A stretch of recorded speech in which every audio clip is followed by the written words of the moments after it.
Welcome everybody to the video. This is the first of a series of videos that are going to appear exclusively on this channel, and it's called Building a Business. Building a Business. This is episode 1, essentially the introduction to what this series is going to be all about. So if you don't know me, I have been an entrepreneur for 800 years about. Okay, since the 1990s, all kinds of different types of businesses, and I continue to do it today because for me, building a business, starting a new business is like playing a strategy game. I really enjoy the process, especially the early days, where as an entrepreneur, when you're figuring out the details of the business, coming up with the business model, coming up with the workflows, etc., it can be hectic at times, but it's also a lot of fun because it's very creative. In this series of videos, I am going to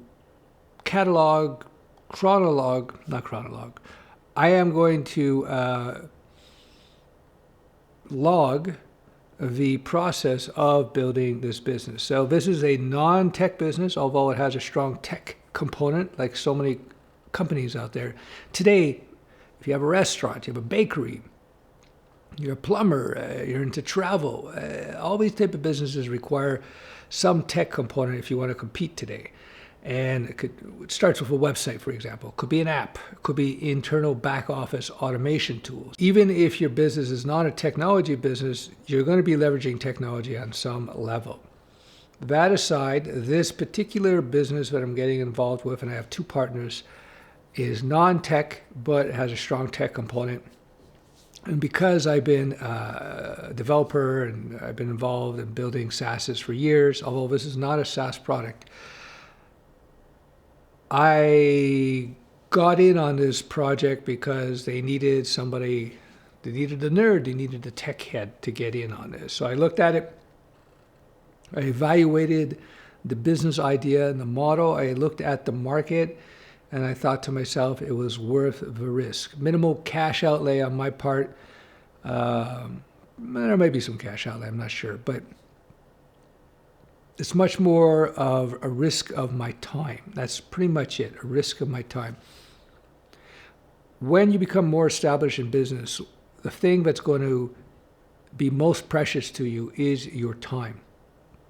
Believe it or not, time is the one asset you have that once it passes, that moment is gone. It can never be recovered. You can recover money, you can recover all kinds of other things, but time is the thing that is most precious. So as you become more established, you're going to be more concerned about how you allocate your time, right? If I allocate my time on this new business, and for the first while, I'll be putting a lot of time in which will not generate me income. And because it's a new business, because it's not proven, I don't know if that time is going to generate any income for me whatsoever. It's very, very, it's a dice roll, if you will. It's up in the air. That being said, when you approach any new business idea, you have to evaluate it and make your best judgment and then decide whether or not to proceed, how much you're going to invest cash-wise, money-wise, reputation-wise, perhaps. And then you take it from there. So why did I jump into this new business? First of all, my 2 partners are in that particular space, the space in which this business is going to operate. The space is the category, there's different categories. There's restaurants, there's financial services, the car industry, the motorcycle industry. There's different types of business, travel industry, et cetera, et cetera, et cetera. So in their industry, they're successful, generate millions of dollars a year.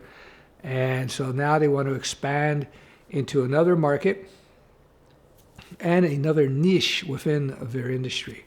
A niche is an untapped potential market that you recognize that may be very lucrative. So a niche is kind of a specialization.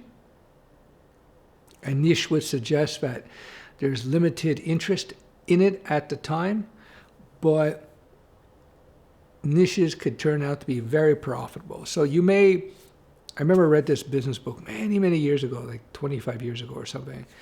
And the guy was talking about how he had a client who had a piano business in a medium-sized town somewhere in the US, I forget where. And because he was the only piano seller in this affluent town, he made a lot of money because he was the only game in town. So he sold pianos and maintained the pianos and, well, that's it, those two things. And the guy made a lot of money because he was in a niche. Now, the niche wasn't necessarily the industry, but the niche, that industry became a niche because of the town it was in, because there was no competition. And there was sufficient demand to make a lot of money. Whereas a non-niche business might be, I don't know, opening up a hot dog stand in New York City, right? Now, there's a guaranteed market, but there's so many hot dog stands out there, I would imagine. There's so much fast food to compete against. It's hardly niche, so it's a different type of business altogether. You can make money in businesses that are well, in categories that are well established but are not niche. But typically in those type of businesses, the way you make money is through very efficient operations, where you're able to produce the hot dogs more efficiently and more cheaply and slightly better than the competition, so you'll be able to make money that way. And that's a commodity business. It's commoditized, which suggests that you can get it everywhere. You can get hot dogs anywhere, unless somebody has a special type of hot dog. But who knows? Maybe you're selling lizard legs. Maybe you have a niche market for a particular type of fried lizard that you're going to sell. I'm just coming up with something, a joke here. And only 1% of people in your city may be interested in lizard legs. But if you're the only lizard leg seller in town, you might be able to make a lot of money on that, right? So that's a niche market. Anyway, this particular business I'm involved with is niche. It's not lizard legs, and it's definitely not hot dogs, but it's niche. But it has the potential to be pretty interesting. I'm not going to get into the details of the business because I don't want to reveal what the business model is and niche is now. But what you're going to get out of this series is you're going to understand the whole process of building a business.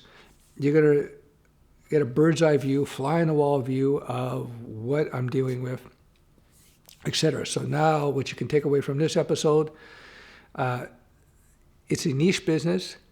My partners are experienced in that category, so they really understand the business well. Very important that you have that. Because there's three of us, three partners, the financial outlay is spread out, and also the work outlay is spread out. So I decided to devote some time to this. My role is CTO, of course. I'm going to handle tech end, and then later on the marketing once we get that up and running. And so I think it's a reasonable gamble given those two factors. It's niche. My partners are experts and proven operators in that field that they're in. And it's also different. I enjoy trying new projects out. It's fun. It's fun. So here you go. This is episode number 1. And episode number 2, I'll let you know, will come out sometime this week or next week. And again, you're going to be following along in real time with the process of building a new business. So now you understand why I decided to go into this business, what were the major decision-making variables, and there you go. All right, I hope you enjoy this series. If you do, let me know below in the comments, and like this video. You got to do that kind of stuff if you want to get the word out on the YouTubes. We'll talk soon. Bye-bye.